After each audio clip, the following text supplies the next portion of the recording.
There was a time when games were hard, controllers had cords, and Dracula was just some dude who kept getting bodied by guys in tights and whips. Welcome to Super Castlevania IV, a game where you play as Simon Belmont, a man who walks like he's got 2 broken ankles, but still managed to be humanity's only hope against century-old vampires. But here's the real question. Is this SNES Classic actually worth playing today? Or is it just one of those games your uncle won't shut up about because it was the only cartridge he owned in 1991? Let's talk about it. Let's talk about the atmosphere. First of all, this game oozes atmosphere. The intro alone feels like Konami had a seance to resurrect Dracula just to get his blessing on the soundtrack. It's dark, it's moody, it's gothic as hell, and honestly, I'm here for it. Super Castlevania IV doesn't try to be edgy, it just is.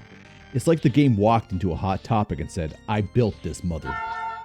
But that vibe, it's not just the aesthetics, it seeps into the level design, the music, the pacing.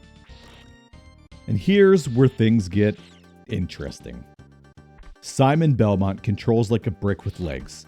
But, and this is a big but, I think it's intentional. This isn't some janky NES jank, where you fly into a pit because the controller sneezed. This feels more deliberate. Simon has weight, momentum. He's like the tankiest gym teacher you've ever seen. And then there's the whip. You can whip in 8 directions. 8! Pretty cool. This seems kind of big for 1991. You could whip up, down, sideways. You could even dangle it limp-wristed and wiggle it like you're trying to do interpretive dance at a vampire's funeral. It's stupid. It's fun. It's not perfect, but we'll take it. And let's check out the music. Look, I'm not going to sit here and pretend I don't crank this soundtrack at the gym. Simon's theme, banger. Stage 4, you could throw that in a Blade Runner movie and no one would notice. Konami was cooking with gasoline. Actually, forget gasoline. Rocket fuel. They were throwing lightning bolts like Zeus and landing every single one on beat. If this game came out today, it would win a Grammy. No, not a Game Award. A Grammy. Alright, maybe I'm going a little too far. Soundtrack rocks. And the level design, honestly a big step up from the NES. SNES uses something called Mode 7. It's kind of like witchcraft, and it kind of makes me want to puke at the same time. Oh, I'm gonna fucking puke. This is not good. I do not like this at all. Oh my god, my vertigo's gonna kick in for sure. I gotta get the fuck out of here. Don't like this. I have motion sickness and it doesn't do too good for me.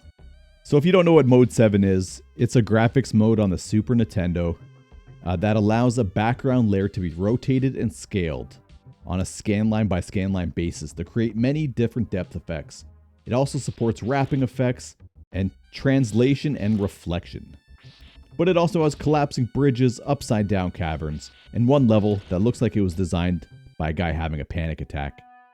But here's the kicker. It all works. The platforming, tough, sometimes unfair, and sometimes NES difficulty. The bosses, kinda weird, creepy, and satisfying. The hallway with Medusa heads, yep, still a war crime. Not as bad as the NES games. This one seems to tone down the annoying enemies just a little bit. But the whole game has this momentum that pulls you forward, and you want to see what's next. You need to.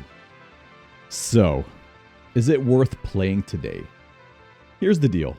Super Castlevania IV is not just some old school relic. It's not good for a SNES game. It's just good, period. It's creepy, it's stylish, it's got the kind of soundtrack that makes you feel like a vampire hunter, even when you're just doing the dishes. Yes, Simon moves like a forklift in a thunderstorm. It's punishing in spots. It might not be the best Castlevania of this era, but it feels polished and genuinely fun to play of this era, and today. So if you're wondering whether it's worth it to play this game today, yes. Yes, it is. Unless you hate fun, or music, or vampires, then I don't know. Go play Clash of Clans or something. And thanks for watching, and remember, whip responsibly. Whoopsh.